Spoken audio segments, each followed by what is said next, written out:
Hello, I'm Hank Hill from the television program King of the Hill. Welcome to the 15th Annual Texas Tribune Festival. Now, I know a lot of you in here tonight probably have some very strong opinions, and that's great, but let's make sure to keep things respectful and civil. In this country, we have free speech, and everybody has the right to say what they want, even if their opinions are completely wrong and asinine. So remember, good manners and good behavior makes for a good festival for all. And I'll be standing by here just in case things get out of hand. So please be respectful of one another, no matter how pissed off you get. Thank you.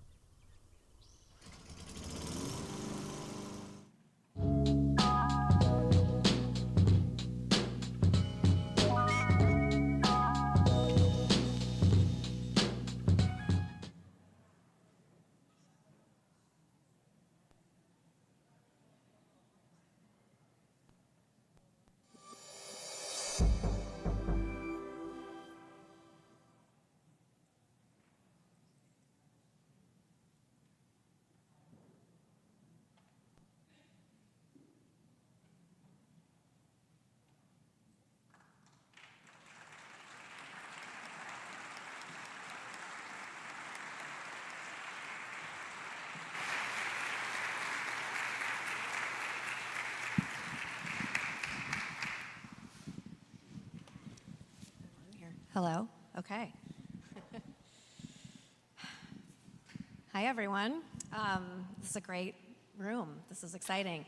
My name is Ruth Graham. I'm a national correspondent on religion, faith, and values at the New York Times. I'm based in Dallas. And on behalf of the Texas Tribune, I am delighted to welcome you to the annual Texas Tribune Festival. We are going to talk mainly Bishop Curry will talk, hopefully, for about 45 minutes, and then there'll be a 15-minute audience Q&A. This venue works a little bit differently than the others if you have been elsewhere. You will submit questions to texastribune.org/ask. So if you have questions as we're talking, that's where to put them, and then a wonderful Texas Tribune staff or reporter will read them when the time comes, and so that's how we'll do the Q&A. Before we start, please silence your phones. You're in a church. All right, the Right Reverend Michael Bruce Curry served as the 27th presiding bishop and primate of the Episcopal Church. He was ordained as a priest in 1978, served parishes in North Carolina, Ohio, and Maryland. In 2000, he became the bishop of the Episcopal Diocese of North Carolina, and then in 2015, elected to a 9-year term as presiding bishop of the Episcopal Church.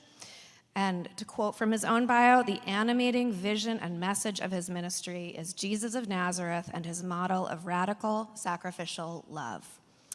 Bishop Curry retired in 2024 after more than 40 years of ordained ministry. And we're going to have hopefully a kind of wide-ranging talk here. Bishop Curry, I want to start by asking you a big question. As a religion reporter, I have a really palpable sense of how divided our country is along many lines right now, including lines of faith. Conservative Christians tell me that we are in a revival right now. Young men in particular seem to be coming back to the church. Revivals on college campuses, Bible sales are up, all these indications that are really encouraging to a lot of conservative Christians. On the left, a lot of anxiety about what people describe as Christian nationalism, a kind of political Christianity that feels new and alarming to a lot of people. Tell me what you see as you look across the, Christian landscape in the United States right now. In the United States? Sure. Although if you want to take it global, this is the global Anglican Communion, go for it. But No. Any particular state or just the whole? the United States, yeah. Okay. Yeah. Well, Texas is not a bad place to, That's right. to be Yeah, it's having a this good place. conversation, but I'm interested nationally, yeah. I do think, and it's really great to be with y'all. I really do think it's a fairly complex phenomenon. I think it is true that the era of Christendom, as we once came to know it, that's faded. And I remember hearing a woman preach at the ordination of a bishop, and actually it was in the Diocese of Nevada. And at one point in the sermon, she just kind of stopped and said, Christ is coming again, but the 1950s are not. And we all kind of paused, because I didn't know where she was going to go with that. But when she said it, it took a second, and I said, that's really true. That the 1950s, which for many churches, certainly the mainline churches, but I think it's true for everybody, that was sort of a high point in terms of numbers. You had that World War II generation was still young, folk coming back from the war, churches were being built, suburbs were growing, and everything was growth. And the 1960s were a mix, because there was a lot of social struggle and important stuff, but it was a struggle. And then we started realizing, probably in the mid-70s, that there was an aging and a decline that seemed to be happening, certainly in the mainline. Evangelicals were rising up. Roman Catholics, except for if there weren't, I remember being in a meeting with Roman Catholic bishops, they said if it wasn't for immigration, we'd be in the same decline everybody else. So that's been sort of the trajectory. We've been in that. What I have learned, what I think I've learned, now I can say this now that I'm retired and have no responsibilities, but I have a feeling that we are in one of those in-between times. And actually, we may always be in in-between times. I think Jesus actually said that. He said, I'll be right back. It was, yeah, exactly. That was a good 2,000 years ago, which meant that's where we live, in these in-between times. And I think that's true for institutional churches. We are changing, and we are going through a change. Christianity, the faith isn't going anywhere. That I have no question about. What it looks like, what it will look like, what forms and shapes it will take, that's for generations yet to see and know. But I am passionately convinced that people of goodwill, people of decency, of all stripes and types, and all religious types, they're not going anywhere. And so I refuse to be downcast. My wife, I get up in the morning and I'm singing, and my wife says, "Shut up, get out of the room." but I am convinced that that we're going through an in-between time, and there is something that will begin to emerge over time. Whether I'll live to see that, I don't know about that. But I do know that what I used to call, when I was the presiding bishop, the Jesus movement. That movement began in crucifixion. It began in defeat. And he rose from the dead. And that's who we are. And therefore, we don't know what shape that resurrected movement's going to take. But we know, because there's a God who's responsible for it, that there are new days ahead. And I'm retired, so I can say that, but it's true. Well, what might that look like? I mean, I've been thinking, too, about the mainline in mid-century. You have Reinhold Niebuhr on the cover of Time magazine, and there's a sort of cultural stature along with incredible numbers back then. Now I think Pew says about 11% of Americans, identify as mainline Protestants. How does that stream of American Christianity retain its, relevance and its voice, a prophetic voice, perhaps, in a moment like this, with numbers like that?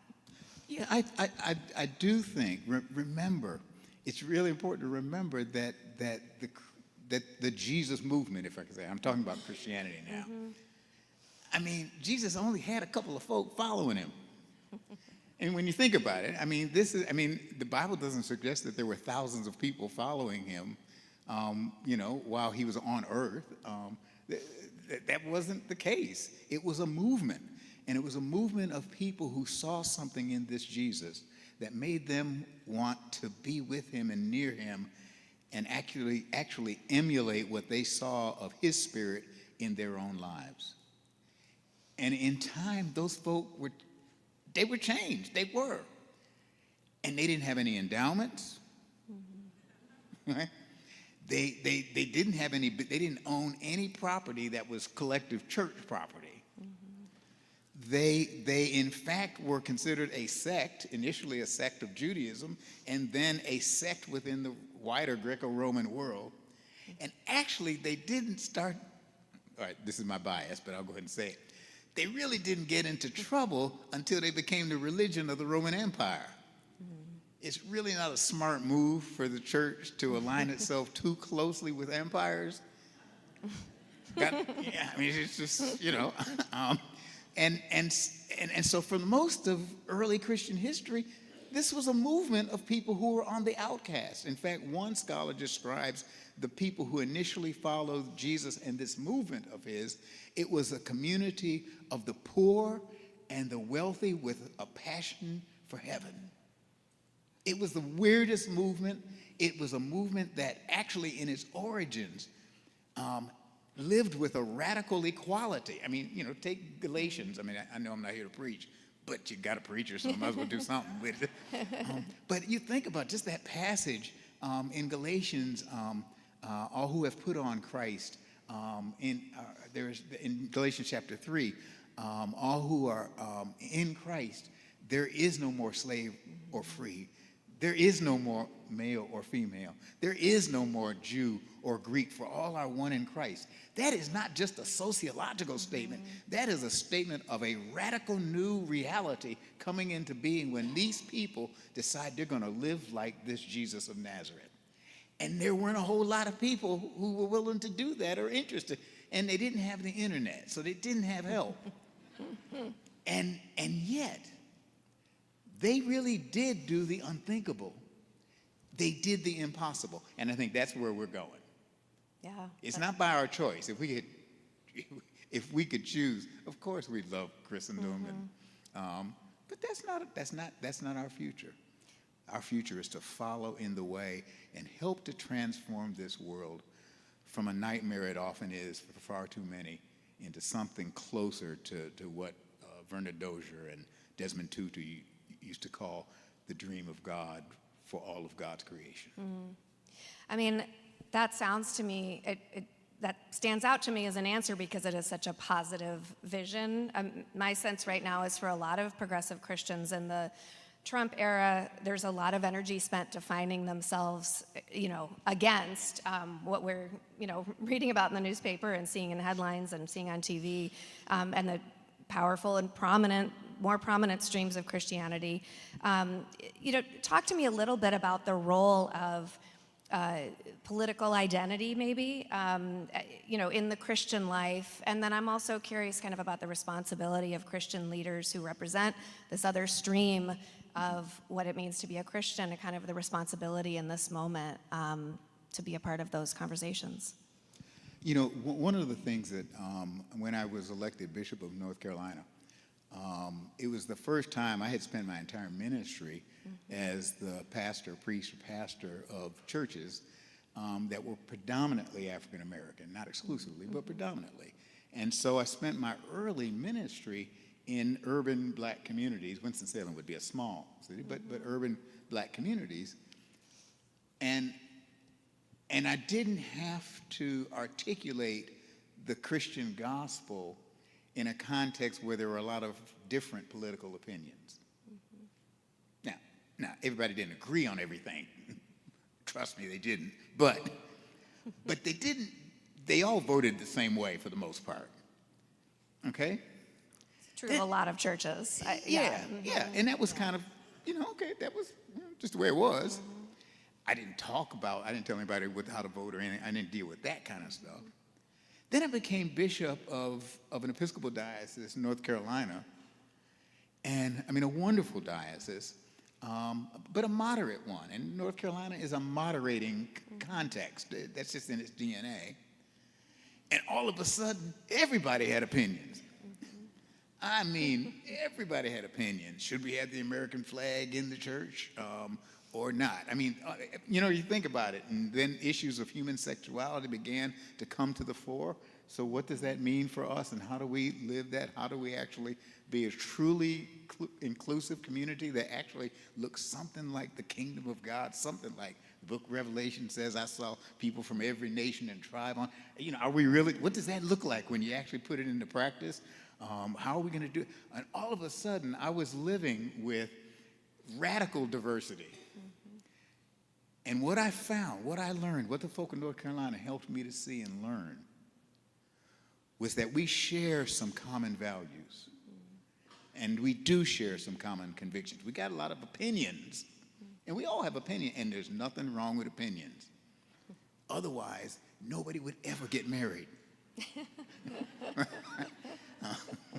And so you got a multitude of opinions, and that's good. And that creates democracy, is necessary for that reason, and it can work.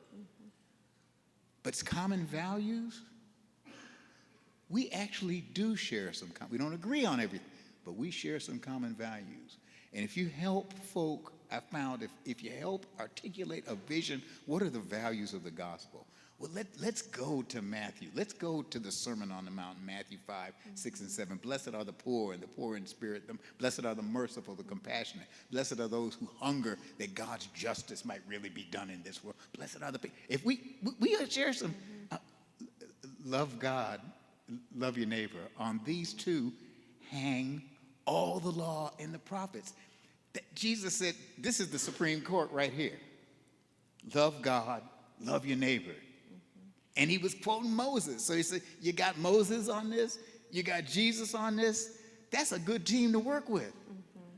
And so I realized that if we stay with what we agree on, the faith that we do hold, the common values that Jesus taught us, we will be able to walk together even in great diversity. And that's why Paul in Galatians 3 says, all who have put on Christ, there is no more male or female. There is no more Jew or Greek. There's no more slave or free, for all are one in Christ. And when we find ourselves there, we can walk through the most difficult things together. And if the chief value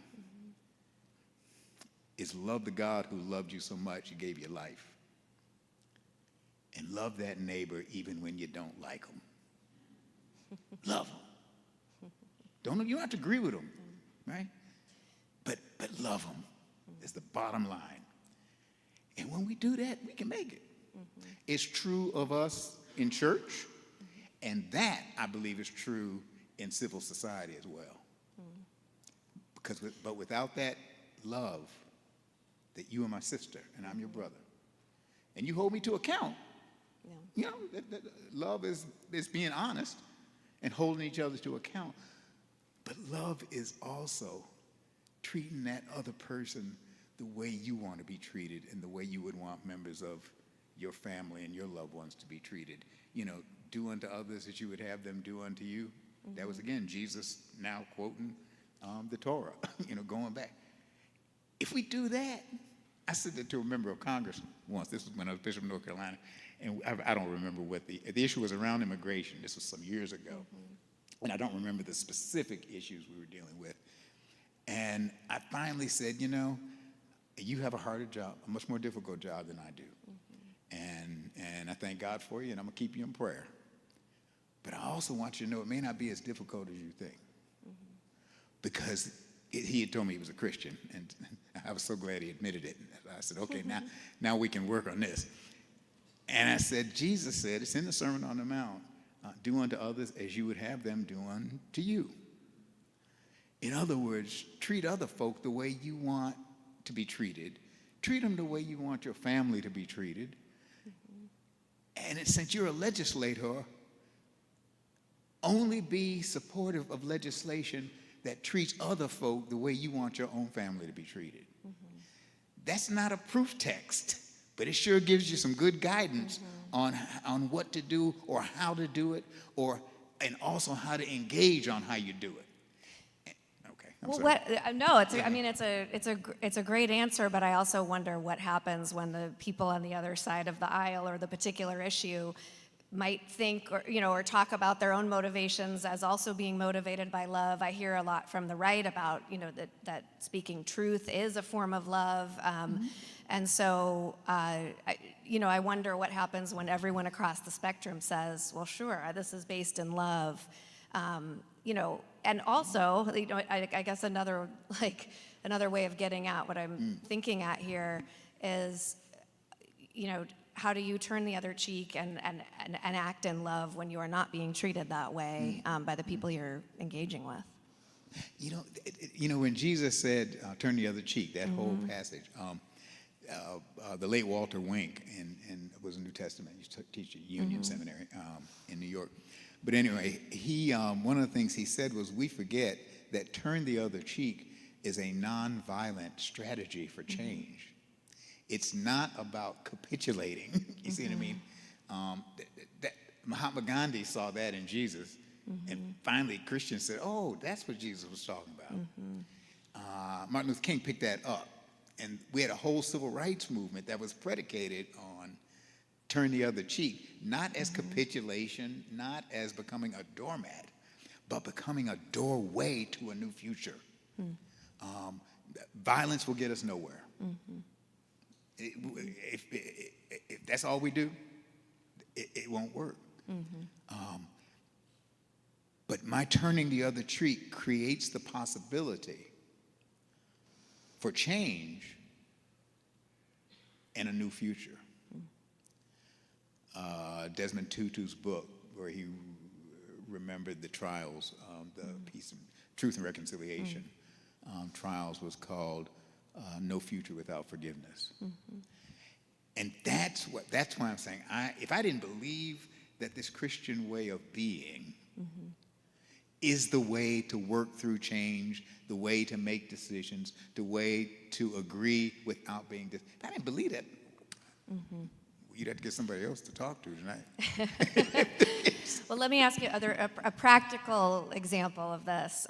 This is a moment of serious division in the global Anglican Church. Factions of Anglicans, mostly in the global South, have rejected the authority of the new Archbishop of Canterbury. A lot of these divides about same-sex marriage.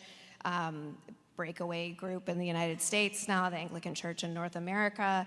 And of course, all these groups claim to be the sort of true Anglican Church. And this is a tradition that has invested a lot and cares a lot about staying in communion. But that's also not, as a reporter, what I see when I look around and really look at global Anglicanism. What is the way forward, specifically for your tradition as you see it? We have to do the hard work of loving anyway. Now, I say that, and now I'm retired now, so but actually I say that from a position where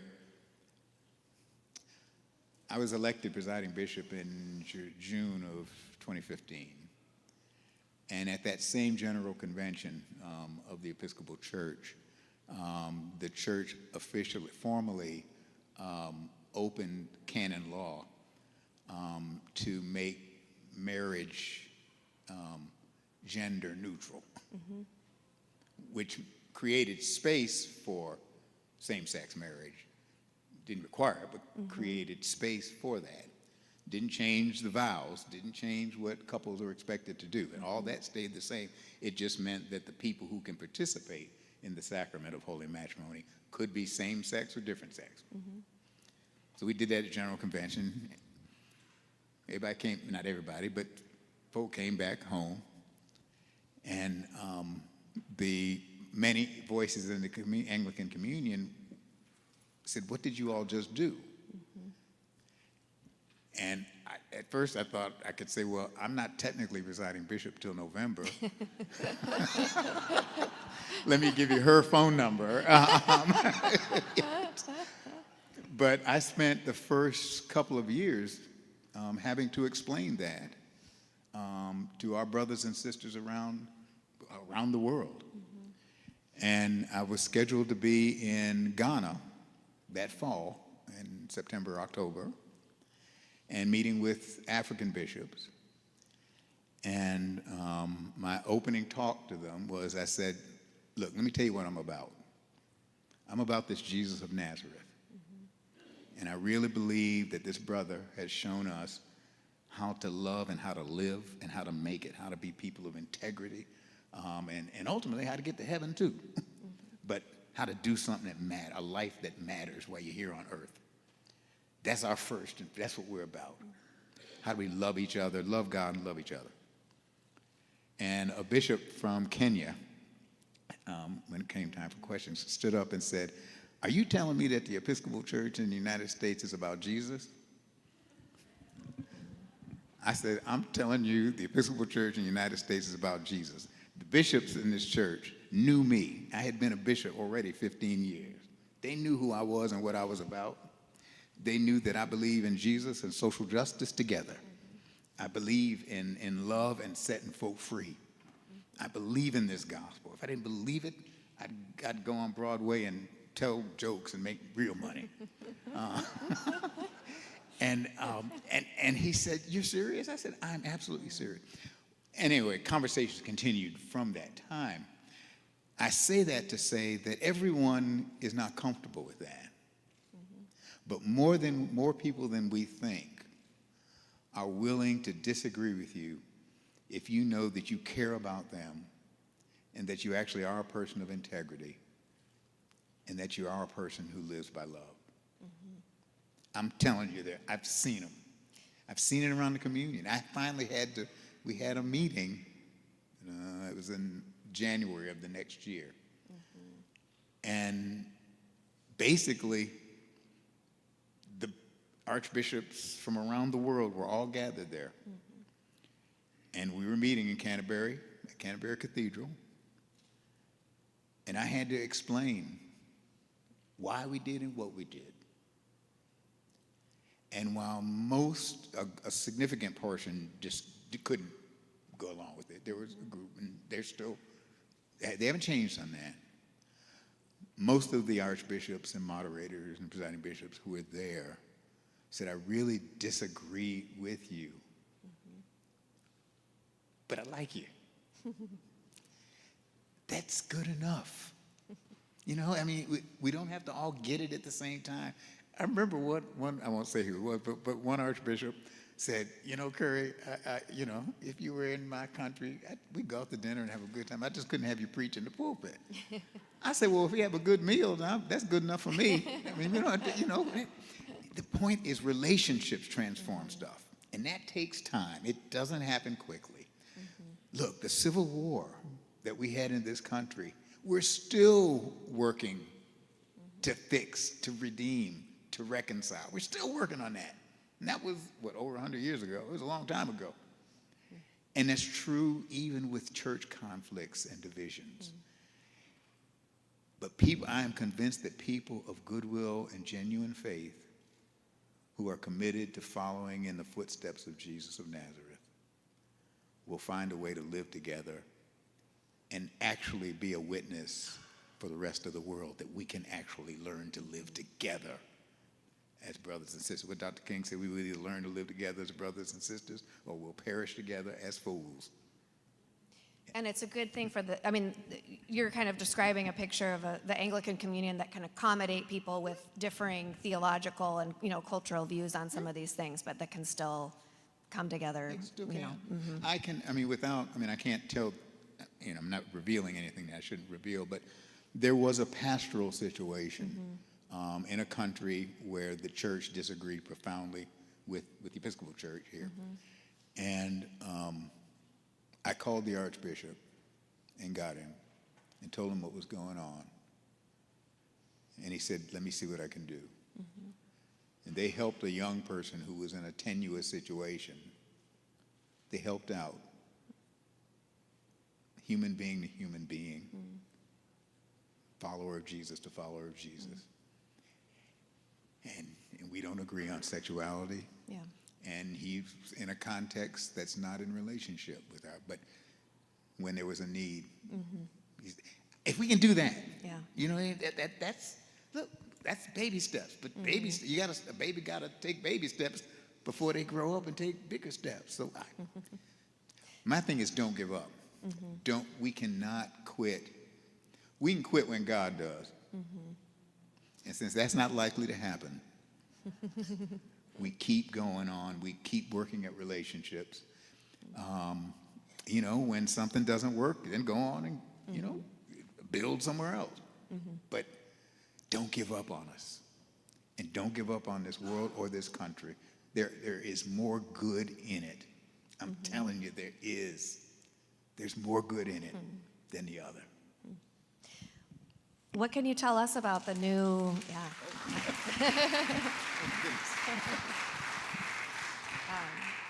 I would love to hear you talk just a little bit about the new Archbishop of Canterbury, Sarah Mullally. She's the first woman in this role, considered first among equals, I guess is the phrase, Yeah. in the Anglican Church. And so she's brand new, I guess just a month or so in the job, and I'd love to hear, you know, kind of what you expect from the Mullally era. Well, she again, I'm retired, so I speak from a place of privilege. I can. That means you can say a little I more, can say what I right? want, You know? yeah. Yeah, she is, I don't know if you know her background is, she was a nurse for years. And then was, I don't know what the title was, but she was the chief nurse for the British health system. So she's skilled at overseeing large, complex institutions. And being Archbishop of Canterbury, I didn't know it until I was a presiding bishop and involved with that. It's a twofer.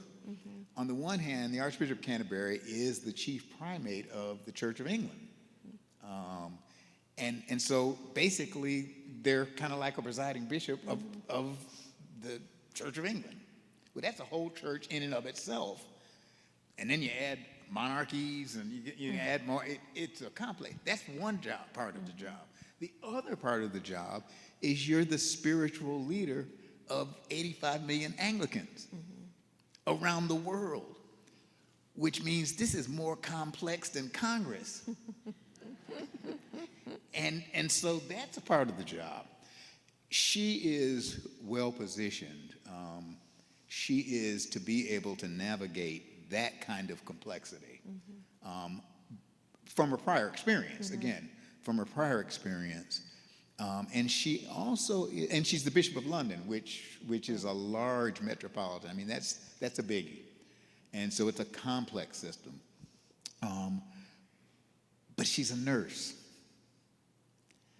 And nurses, I mean, if you go back in the Hebrew, I've forgotten my Hebrew word for nurse, but the word for nurse or nursing pops up in the pastoral epistles about ways to care and relate to people and how God relates to folk. You find it in some of the pastoral epistles, which is fascinating. She's a nurse. She does know how to care. She also knows how to make stuff happen. Yeah. And you put that together, and I think the Holy Spirit or whoever made the choice, I think they've made the right choice, the right person for this time. And she, you know, she's going to run into rough waters. That's you know, that's the way it is. But she knows how to navigate it. If you've been the head of a large bureaucracy, like part of the British healthcare system, you can handle the Anglican Communion. Well, as you mentioned, you're retired. I want to go way back in your biography and ask you, your father, both of your parents were converts to the Episcopal Church. Your father was a priest in an Episcopal Church. You grew up in the church. What did you see? I mean, what made you want to step into that same role and become a priest all those years ago? Wow. I haven't been asked that question in years, but thank you. Well, you know, my father was, I grew up in Buffalo, New York, and my grandparents were, maternal were all from North Carolina, and paternal were Alabama, you know, parts of Ohio. And so I grew up in a family that was pretty Christian. It was a question of whether you were, I mean, most folk were Baptists, and then there was a smaller group Pentecostal, and then a very small group of Episcopalians. And I mean, the family joke was you knew who had died at the funeral, one, how long the service was going to be, and then how long it would be until you get the repast after the service, because you got to go to the cemetery. And the family joke was that if somebody from the Baptist wing of the family had died, even if the service was in the morning, you weren't going to eat until late afternoon. If it was the Pentecostal holiness side of the family, it might be You're tomorrow. hungry, yeah. But if it was the Episcopalian side, you were going to get brunch. And it was just sort of kind of a standard. So I grew up in that world, that kind of ferment, and where folk would argue over the Bible at a picnic, family reunion kind of picnic kind of thing. And faith was just a given. And I remember my father, he used to say, well, it drove us crazy because he used to tell us the story, just me and my sister, it was just two of us, that he became an Episcopalian because of my mother, who had become one, and she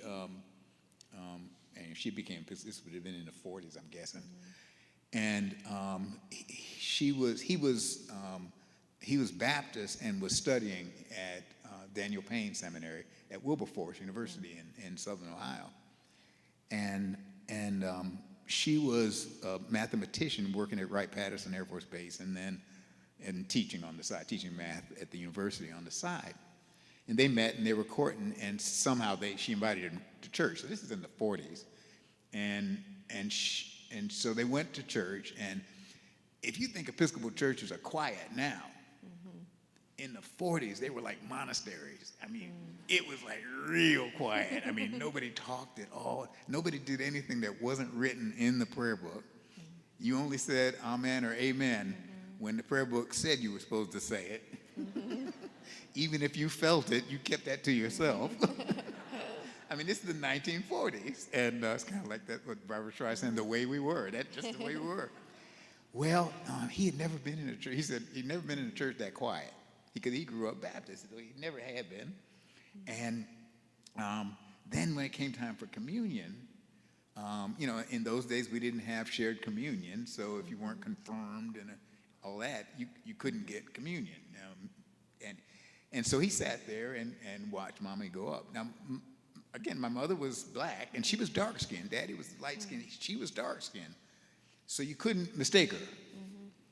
Well, she went up for communion, knelt at the rail, and in those days, only the priest administered communion. You didn't have lay people were doing that. We've changed. We actually have changed. It's proof that we can change. We actually have. So the priest was coming by and was given the bread, and then they would go and get the chalice, and everybody at the rail would receive the chalice. And they were the only black folk in this is late 1940s in Southern Ohio. And he saw her drink from the cup, and then he was looking to see, because the next person next to her was clearly white, and he looked to see what that person was going to do, and that person drank from the cup, and he just kept going down the rail. And he said, I never thought I'd live to see that. And he used to sell, I think he told us, we didn't want to hear it as kids, but he told us, any church where black folk and white folk drink from the same cup is a church that knows something about the gospel that I want to be a part of. And that's how my daddy became an Episcopalian. And that conviction has been with me now at 72 years old and has driven much of my ministry and the passion behind it. And that's, we don't always live up to it. I mean, I've been around long enough to know that. But we got a goal to strive. There's a gospel that can get us where we want to be. And I believe that. Oh.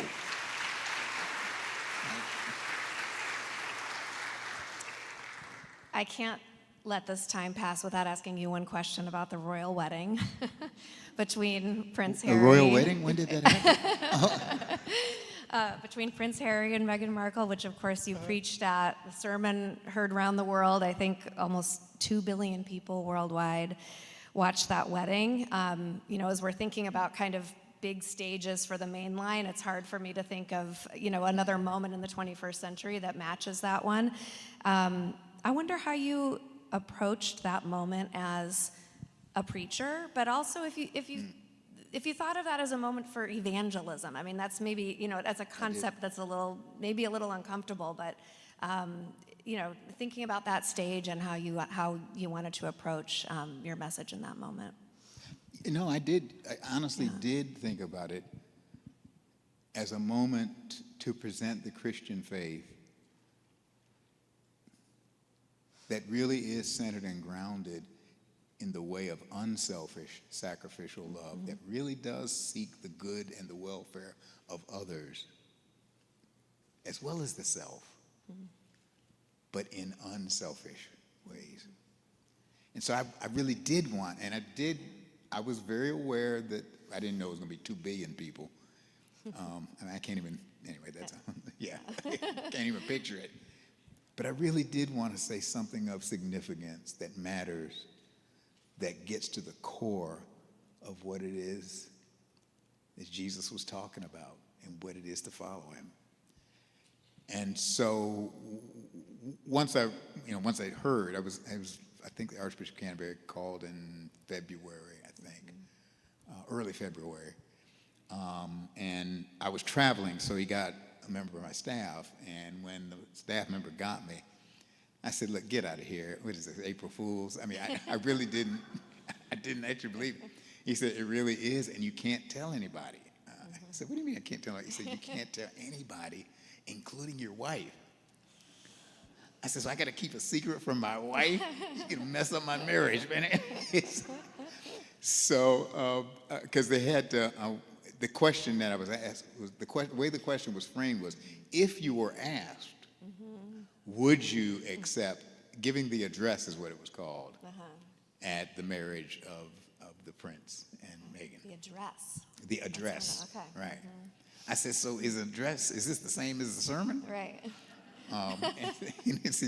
And we got back to the Archbishop, and his comment was, you Americans just have to change everything, don't you? I mean, you just have to change everything.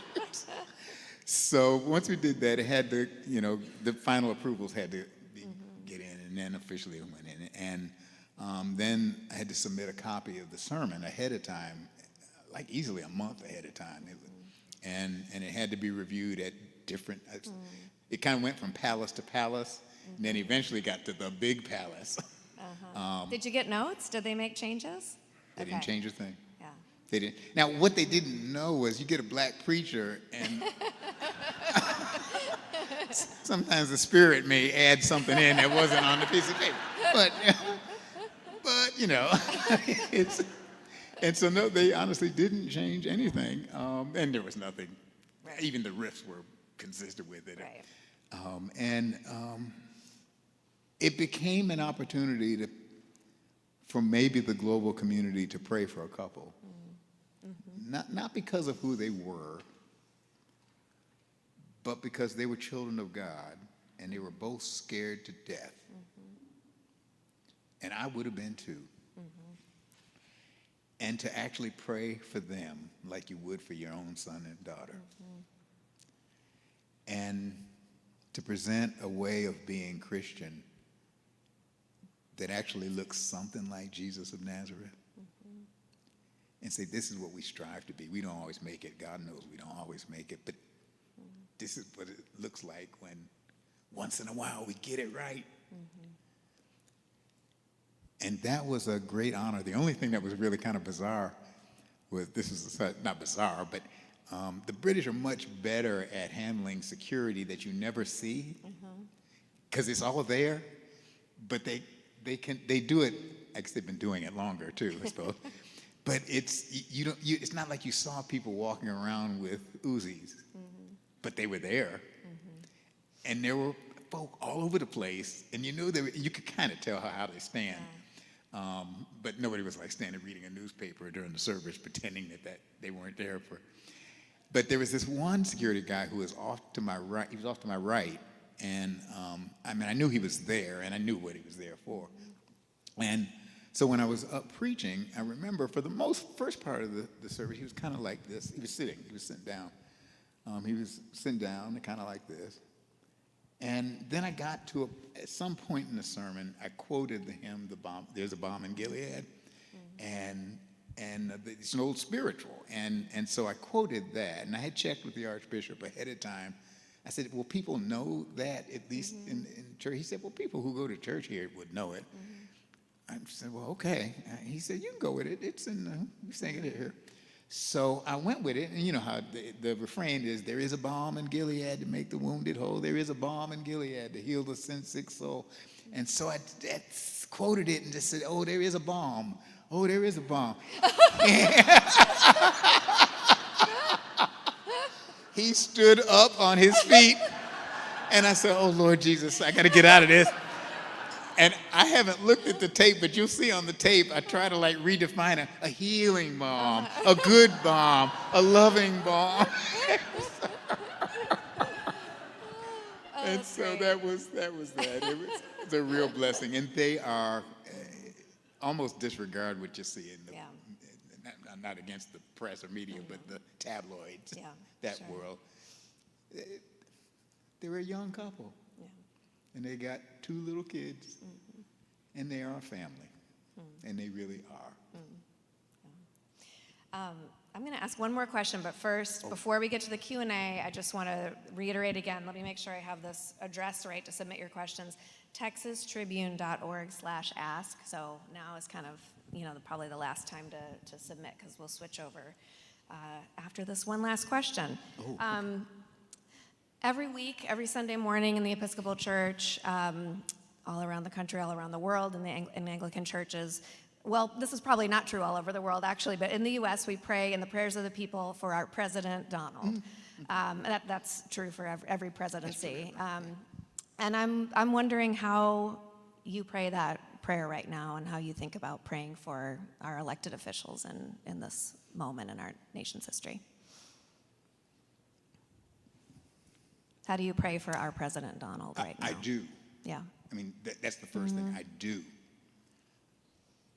And I do think, just using the Episcopal Church right now, but the prayer book, I do using the prayer book.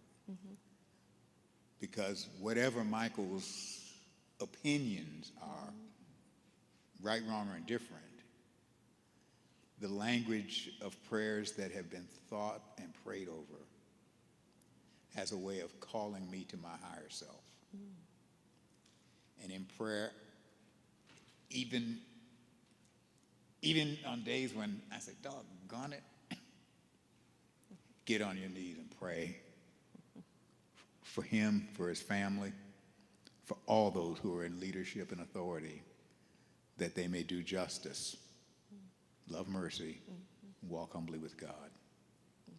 Get on your knees, Michael, and pray for them, that they will learn the ways of justice, because they're children of God too. And that's where I find, what's one of the Psalms says, "Set me on a rock that is higher than I." That's where I've got to climb higher than where Michael would normally. The mud I enjoy playing in. Set me on a rock that is higher than I. And so I do, and that doesn't mean I agree with him, or anybody for that matter. But I don't agree with my wife every day. She's right, but I don't. And so I do, and I know that can be hard at times. There can be trauma in that. Not for me, I wouldn't claim that, but for others, I know that. And yet, this is part of the nonviolent way of love that Jesus taught us. And I'm gonna trust that Jesus knows what he's doing. Yeah. And it's part of giving in my whole life. And like the old song, "Have thine own way, Lord, have thine own way. I am the potter, you are the potter, I am the clay. Mold me and make me after thy will, while I am waiting, yielding and still." It's like that old hymn. Yeah. And that's trusting God. Now, that doesn't mean I agree with him or stand on the same side with him in various issues. But he and others in his administration, they are children of God just like you and me. And that's what Jesus did. And actually, the brother did okay. We still celebrate his birthday. I mean, you know. Well, let's let some others ask some questions. Loemi is somewhere here. Okay, great. And she has the questions, so I will turn it over to her to ask some audience Hello, questions. everybody, can you hear me? Yes. Okay. So we have a couple of questions here. Sharon Watkins from Georgetown, Texas, asks, given what Jesus said about sowing and reaping, what is the U.S. reaping for itself when it's sowing terror by dispatching armed ICE agents into communities and violently grabbing people off the streets? Well, and honest, to be very honest, that is not the American way. The American way is to do what is just. It's also to do what is merciful. And to do both of those is to order things aright. There must be respectful civic order, but to do it in ways that are humane and just and kind and compassionate. Every one of my uncles, yeah, all of them, my uncles, fought in the Second World War. And, well, except one, I take it back, except one. And they fought and served in segregated units. They fought for the ideals of this country, that the ideals of freedom and justice and human equality, that those are right, even if the country doesn't live them. Thomas Jefferson's words were right. The God who gave us life gave us liberty at the same time, he wrote. The Declaration of Independence, the basic concepts and words, it's right. Even though Thomas Jefferson was a slave owner, he was wrong in much of the way he lived. But his words were right. The ideals were right. And to be able to stand for what is right in a way that is right and loving, that is, I believe, the way of Jesus. And our country will truly be great when it is good, when it is kind, and when we are just. When I was a kid, I used to come home and turn on the TV. There were only 3 channels. I think the 4th was PBS. I think you could get PBS sometimes. And Superman came on. And when Superman stood there, it's kind of hokey. It really is hokey now, but you see it. He stood for truth, justice, and the American way. Those civil values are who we are. And a country grounded in those values does not take little children off the streets who are trick-or-treating and put them in police cars and cart them off. The country where we are, we want to be a country of law and order. Let's have law and order and do things in a manner that are orderly and that are just. When America is good, then America will be great. Thank you.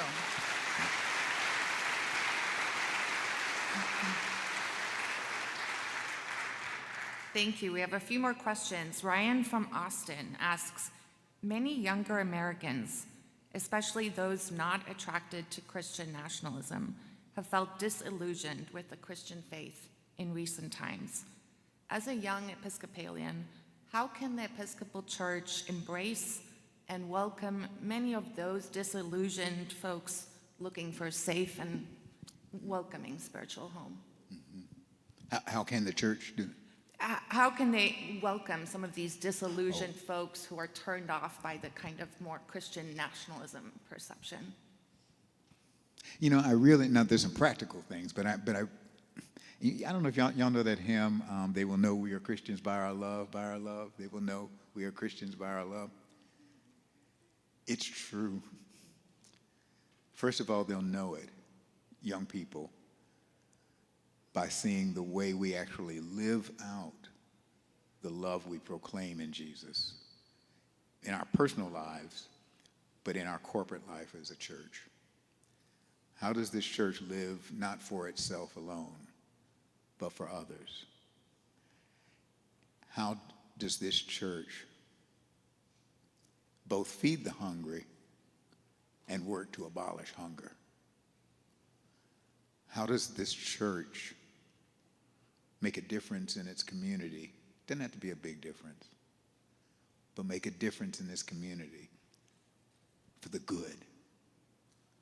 If there are needs that we can attend to, how do we attend to them? When they see that, and we invite them into that, into walking the way with Jesus, that has the longer term better prospect for helping them walk the King's Highway, as the old hymn said. Anyway, I really believe it's by showing and doing and inviting them to join us on that. I used to go to a barbershop. I mean, I still go to the barbershop, but I used to go to one that was like all these young black guys. And so, I mean, I was the old man coming in there. And none of them went to church. And they knew I was bishop. None of them went to church. And this was during Hurricane, New Orleans. Katrina, yeah. Thank you, old man. But anyway, and Katrina, and they always would ask where was I going, want to know, where. And so so I told them where I was going, and I was, going to New Orleans and would be there a little while, and with some other bishops who were volunteering to go. They took up a collection. That's the first time our worlds intersected beyond just talking about them. And I don't know if I got any of them in church. I'm not sure about that. But they got burned close. They were knocking at the door. And I said, that's it. If we just do that, some are going to knock at that door, and some are going to walk in. And I hope they meet a community of love in that place. Thank you.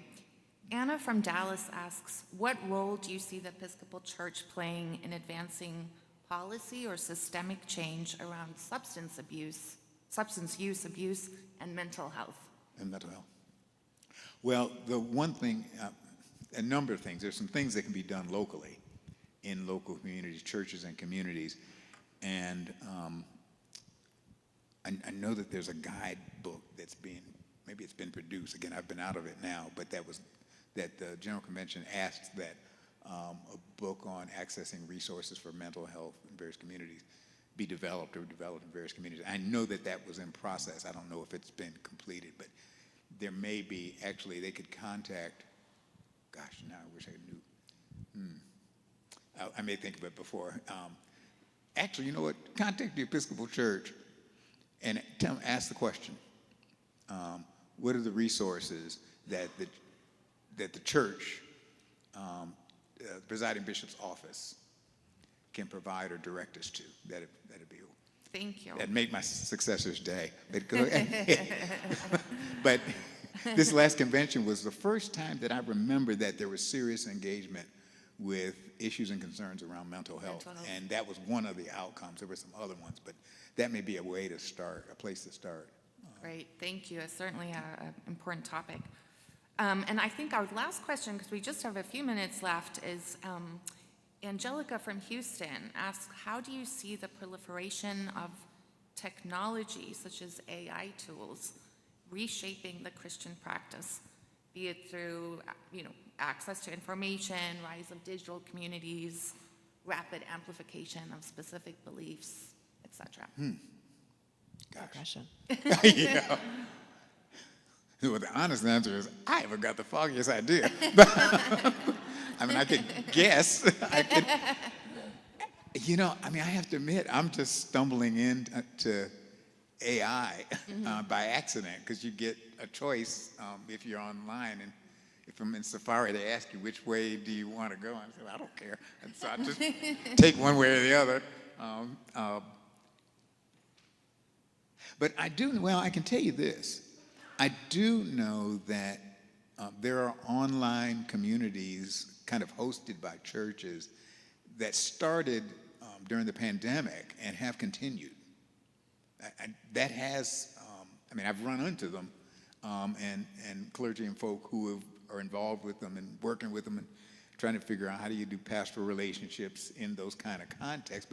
And you can. It just takes a little work. And it's very often larger churches that can do that have the staff, equipment, and all that kind of stuff, and can dedicate somebody as the pastor for that. The National Cathedral still does that, and actually has an audience, a congregation of people from around the world during the pandemic. No common cup there, though, right? Isn't there something, that common cup you spoke about, is that's not online, right? No, there's no way to do that. Yeah, that's the downside. And that suggests even the level of community, community coming, so you can't get everything. You're right, it really is, but you can get some. And I do think that may be where we've stumbled, I think, into a way to reach and be in relationship with folk we might not have come in contact with otherwise. I mean, there's a little church up in Colorado that, I'm talking about a congregation of maybe 20 people, and they had a feeding program that they did in person.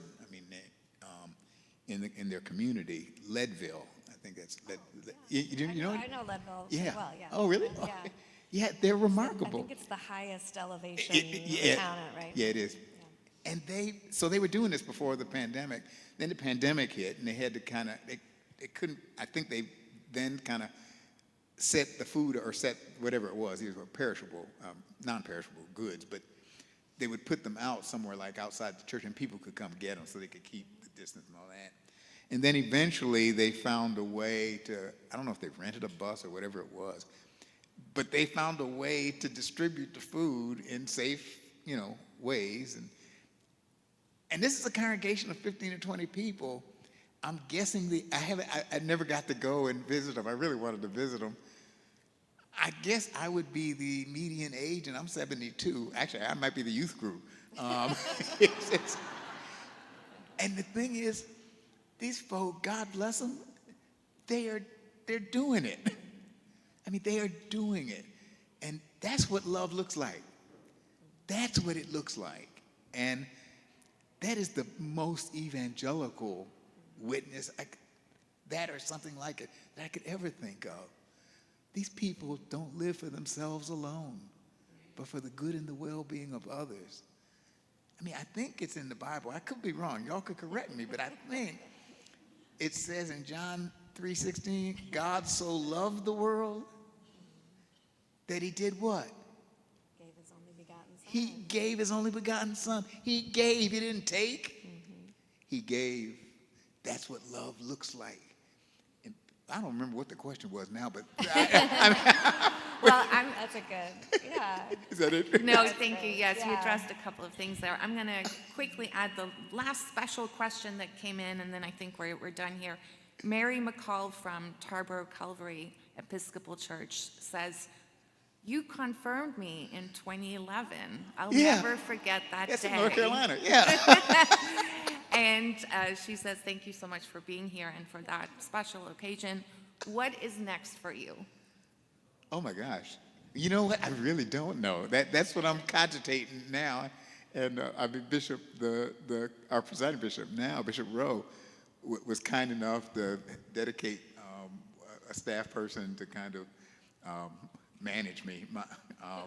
And I know what they were up to, but to manage me. and to help me navigate and keep the calendar and, do all the footwork and all that kind of stuff. But, so I'm getting around the church, and he said, we want you to keep speaking, keep preaching. Don't, as long as you can, keep on, which was very kind. And so, I want to do that.